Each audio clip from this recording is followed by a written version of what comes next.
Hey guys, what's going on? It's Andy Baker of andybaker.com and owner of Kingwood Strength and Conditioning, and we're coming to you today with another whiteboard lesson today on a topic that I know everybody has questions on and everybody has an opinion on, okay? And that is strength training while trying to lose fat, or how do I get stronger? How do I build muscle? How do I not lose my strength while I'm also simultaneously trying to lose weight or drop body fat, okay? This is a complex process. It's not an exact science. There's lots of different approaches that work. There's lots of evidence of people that have used all kinds of different approaches. So I'm going to show you my approach that I have used over the years, both with myself, when I have dieted down, sometimes fairly drastically for powerlifting meets. And so it's a process I've tested on myself. It's also a process that I've used with a number of clients over the years, both in a competitive sense and also just people who are not competitive but are just trying to get stronger and build muscle, or at least maintain their muscle mass while simultaneously trying to lose weight or lose body fat. So try to keep things as simple as possible so that it's actually a process that you can do. So before I get started on this, I want to say that a lot of this stuff is information, techniques, and tactics that I have borrowed from Nathan Payton. For you guys that don't know who Nathan Payton is, you should. He does the nutrition for a lot of professional strongmen, including the world's strongest man, Brian Shaw. Nathan does all of his nutrition. He does a lot of nutrition for a lot of professional strongmen, a lot of professional athletes, MMA fighters, models, bodybuilders, natural and enhanced bodybuilders. So, everybody from a broad spectrum of kind of the strength and performance and physique world, Nathan has worked with, and also a lot of just regular everyday people. So he's not a cheap date, but if you really want to do this seriously, and you really want to get into the weeds and work with a true nutrition professional that knows what he's doing, and that will spend a lot of time with you getting your diet dialed in, I want to give a shout out and a plug to Nathan Payton at probodycoach.com. Go check out his stuff and hit him up if you really need some good solid advice on your diet. Another thing is depending on how much weight you're going to lose, if you want to lose 50 pounds, 100 pounds, unless you're morbidly obese, and you're coming down from say 400 pounds or something like that, maybe even like 350 pounds, you're probably going to lose some strength.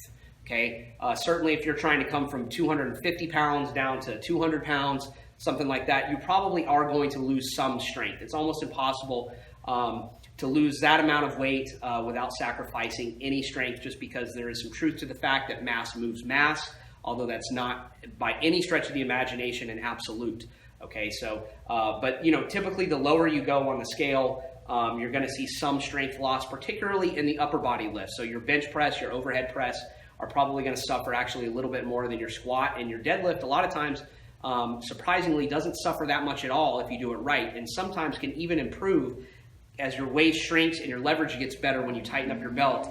I myself have done my best deadlifts at my lowest body weights, and that is not an uncommon phenomenon for guys to actually perform deadlifts better at a little bit lighter body weight when their leverage improves. So, but if you're, if you're coming down from 400 pounds to 300 pounds, you may not lose that much strength. But if you come down from 300 to 250, or certainly from 200, or from 250 to 200, or from 200 to 175, typically the lower down the scale that you get, the more weight you're going to sacrifice in training. But there are ways to minimize that and to mitigate some of those that loss of strength. So, any type of crash diet is going to involve a pretty big loss of strength. And if you don't adjust your training appropriately, you're probably going to lose some strength or have a hard time recovering and getting through your workouts. So let's talk a little bit about some of this stuff.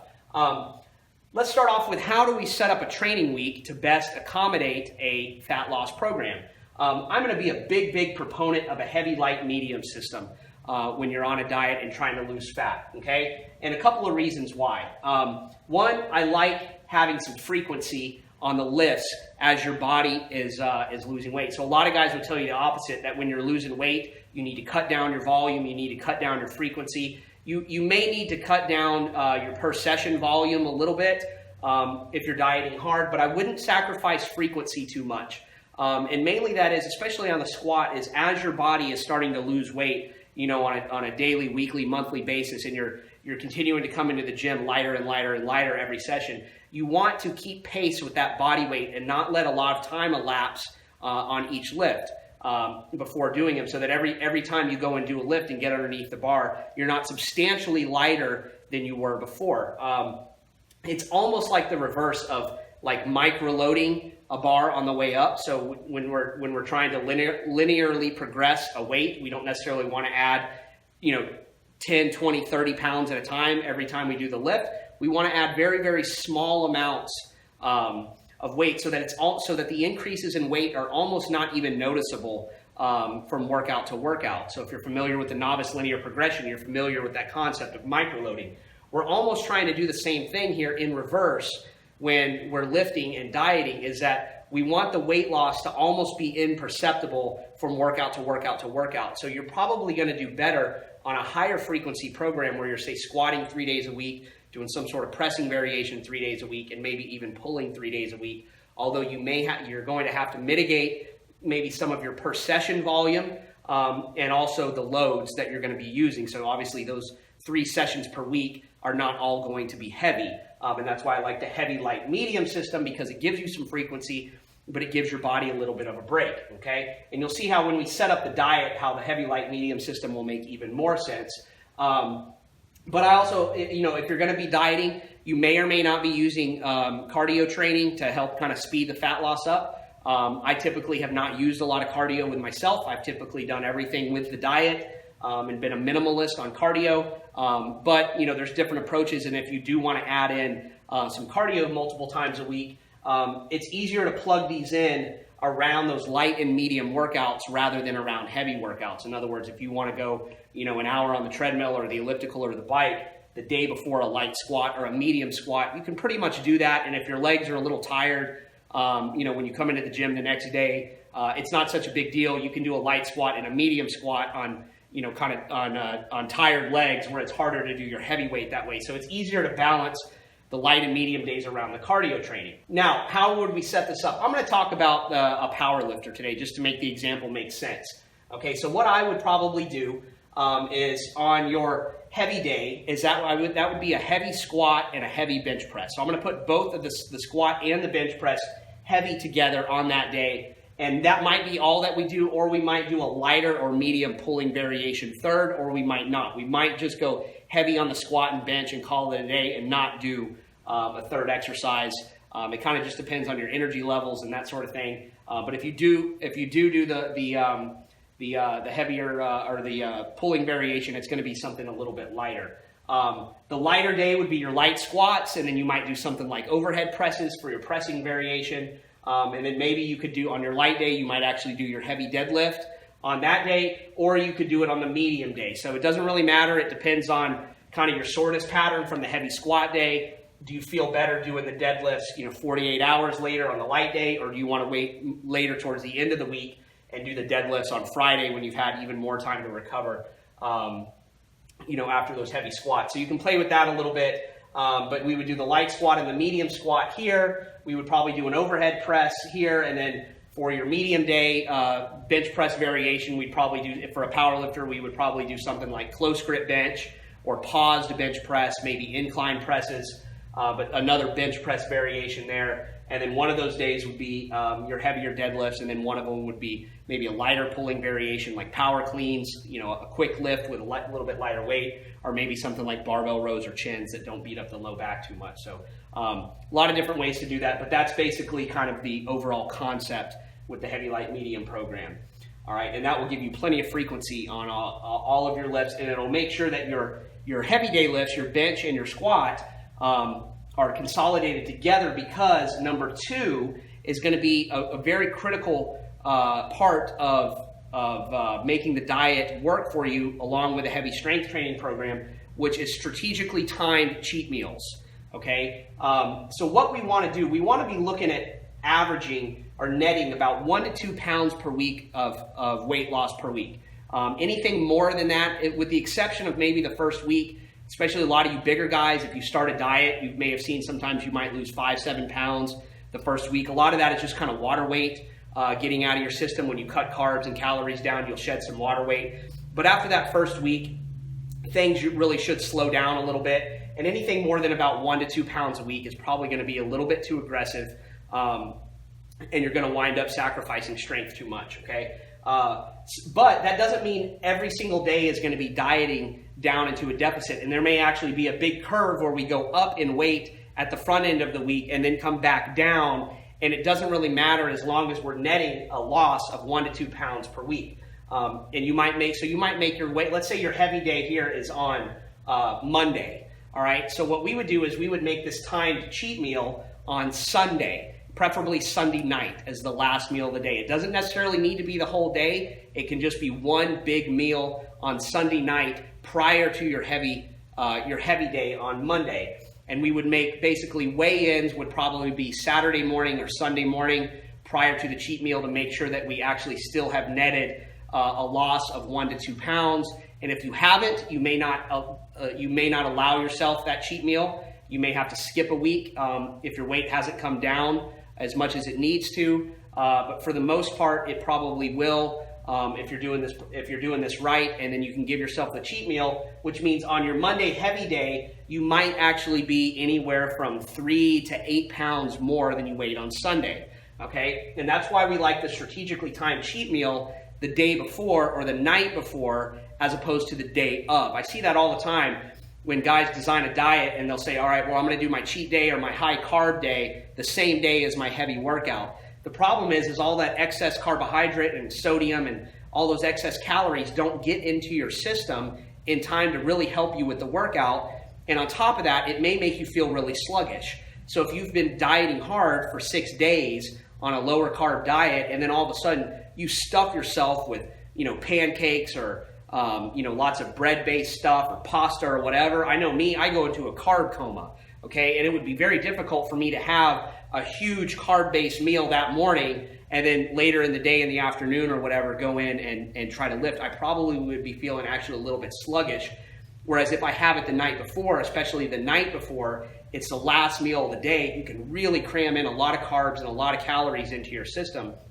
And then you go to bed, okay? And you let all of that, for a lack of a better term, you let all that excess carbs and calories and sodium upload into your system. And you wake up the next morning and you're just as full as can be, and you have a lot more energy without feeling bloated and sluggish, okay? And so on these timed cheat meals, again, I would typically do them on Sunday night. And what we would focus on is something that's extremely high in carbohydrate, pretty high in fat, and really, really high in sodium. Okay, so that might just be eating an extra large pizza. It might be going to McDonald's or Burger King and getting a burger and 1 to 2 orders of large fries. French fries tend to work really well. Very starchy, very sodium based. Maybe wash it down with a regular Coke.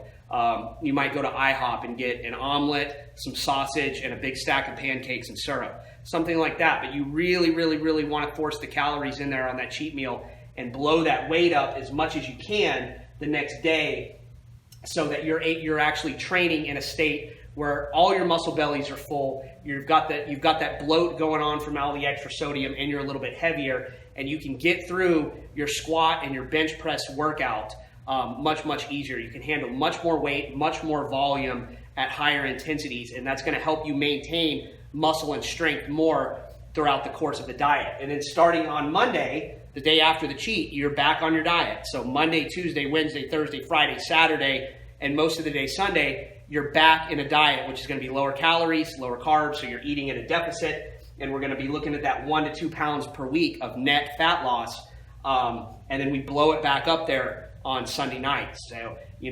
might weigh in on Sunday morning at 205 pounds, and then eat your cheat meal Sunday night, wake up Monday morning at 210 pounds, and then by the end of the week, you're back down to say 203 or 204. That's the pattern that we would want to have. And you're doing that heavy squat and bench day on that day that you're nice and bloated, okay? And that really helps on the squat and the bench.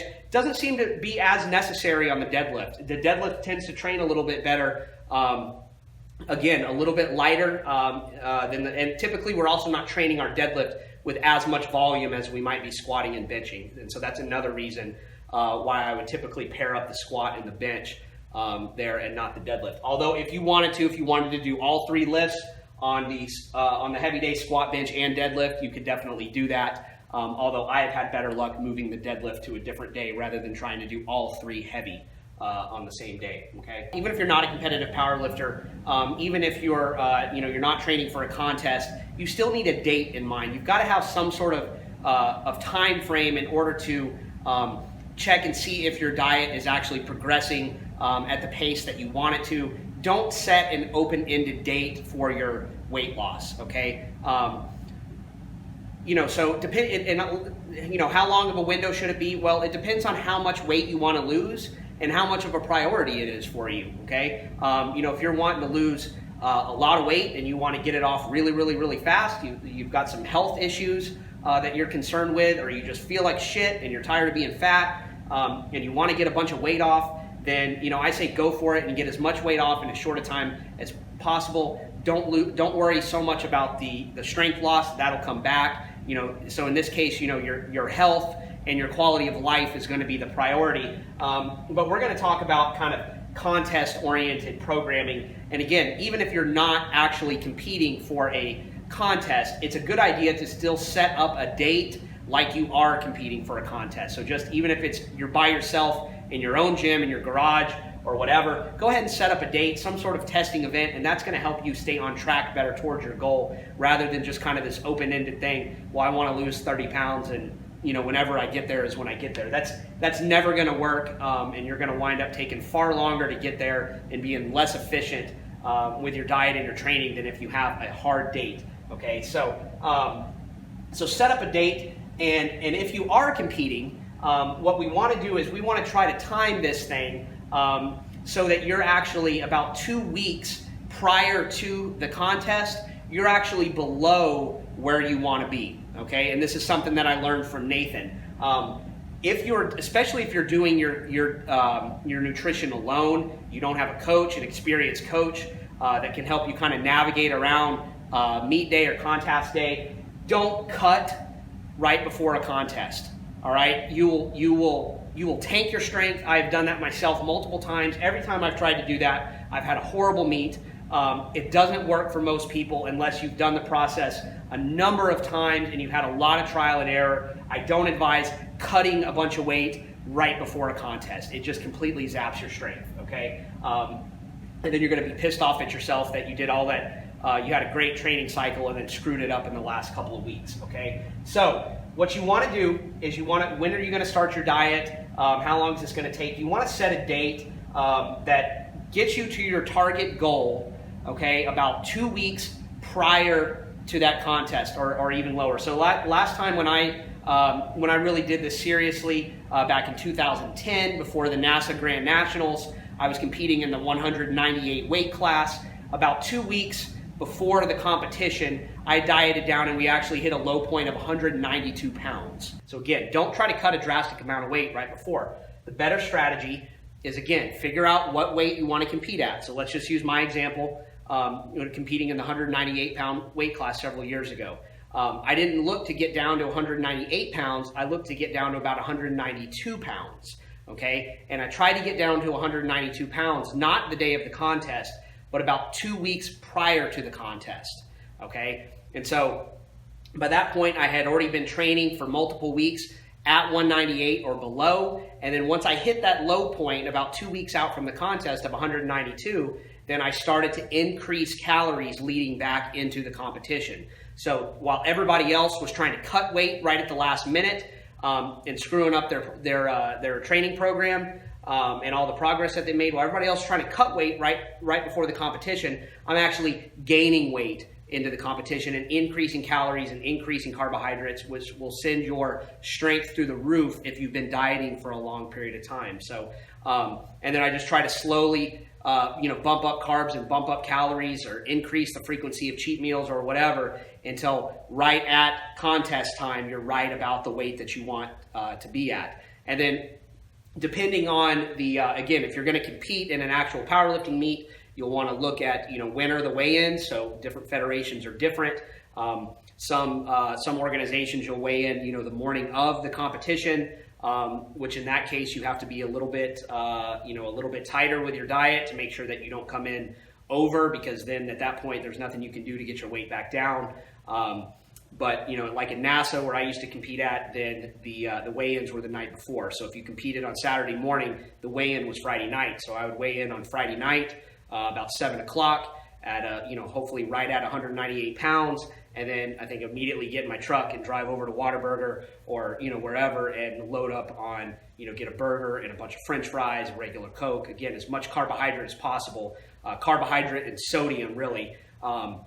And just fill the system up with as much carbs and sodium as possible, then go to bed, wake up the next morning, and instead of weighing 198, 207 or 208. So I'm rolling into the competition at full strength, and always had great meets whenever I did that. So that's what I advise if you're competing for or training for a competition. If you're not training for a competition, obviously you don't have to worry about that whole night before type thing. You just set it up so where you're at 1 to 2 pounds a week, you're getting down to your target weight by a certain date. Okay. How do we set up the actual diet in terms of macros? And this is the part where everybody gets hung up on and gets confused. And my advice to everybody is, look, understand that all of this stuff is just estimates at the beginning. Okay.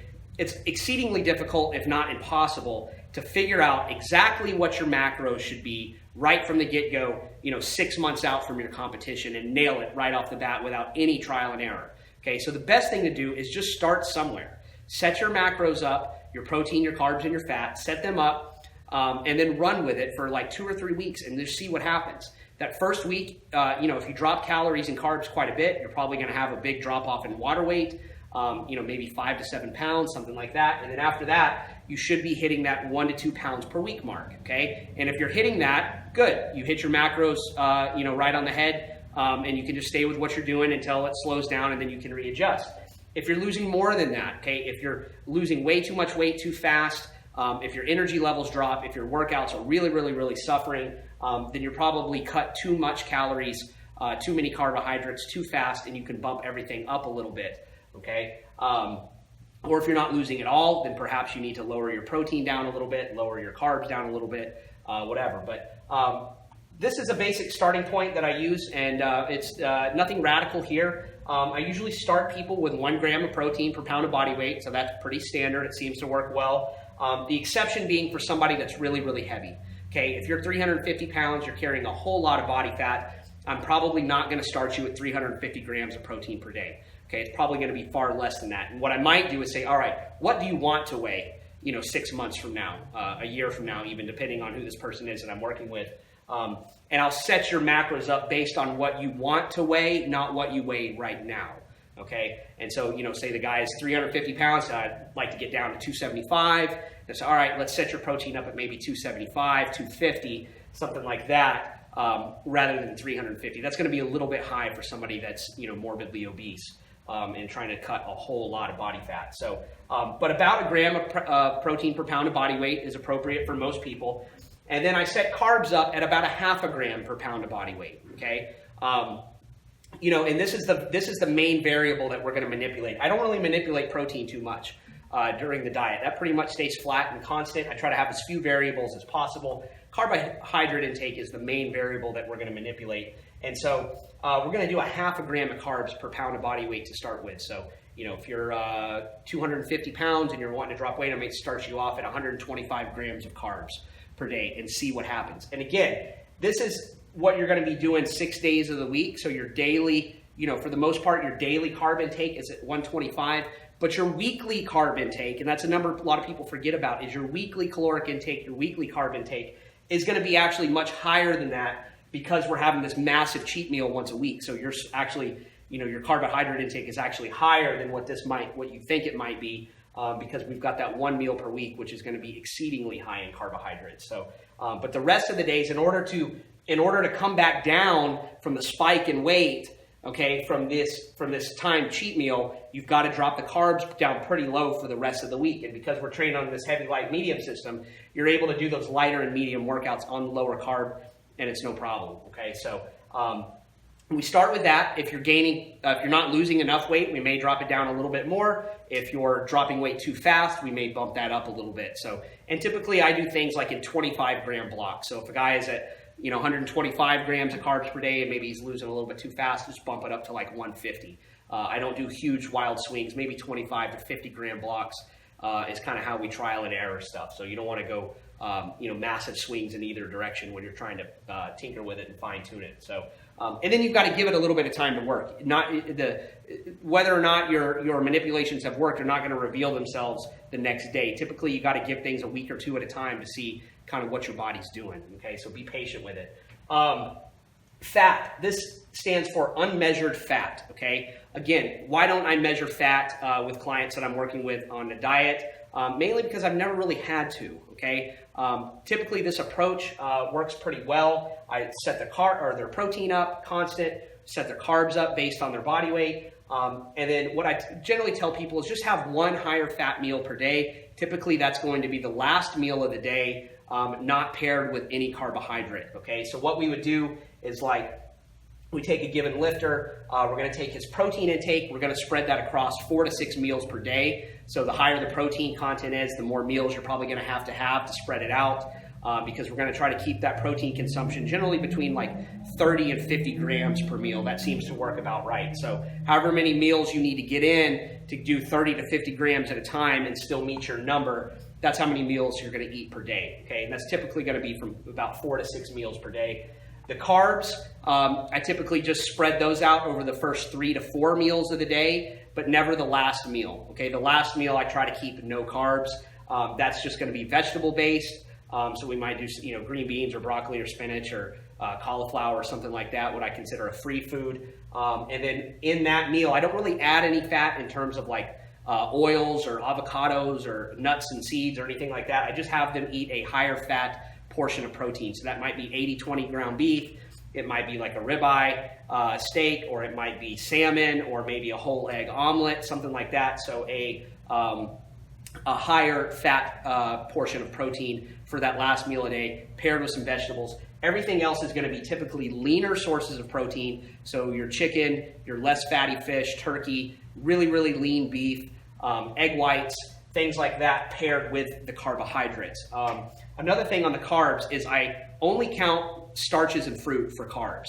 I don't count carbohydrates from vegetables, and I don't count trace amounts of carbohydrates. So if you have a little bit of carbs in your protein shake, maybe your shake is 3 or 4 grams of carbs per scoop. So a 2-scoop protein shake has 6 or 8 grams of carbs. I don't worry about that, and that actually probably bumps up your carbohydrate intake a little bit higher than what it actually is, because the vegetables do actually have some carbs in them, but I just don't worry about factoring them in. I look at this half a gram of carbs only coming from starch and fruit, and I tend to skew that much more towards starch than fruit, because things like oatmeal and rice are going to be a better fuel for your training. You're not getting a lot of carbohydrates, so you want to make sure that the carbs that you are getting are going to really, really help you with your training and your recovery.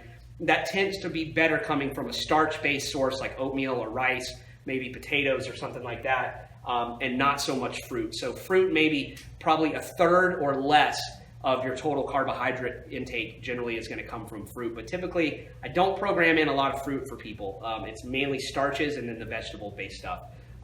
Then you'll be fine. Again, if I'm only going to get 100 grams of carbs per day, I want to make sure that that's going to be good quality carbs that's going to convert to glucose in the system and really help fuel my training. And fruit tends not to be such as good of a fuel source as your starchy based stuff like oatmeal and rice. So that's basically how we set this up. So again, it takes a lot of discipline, it takes a lot of effort, but it's not overly complicated. So if you've got some fat that you want to lose, you've got some weight you want to lose, you're trying to hang on to muscle, give this a try. Hit me up in the comments section. Let me know if you have questions. You can hit me up on the Starting Strength programming forum and reference this video, and I can answer some questions there. And anyways, hope this helped. Thanks for watching. I'll talk to you next time, guys. Later.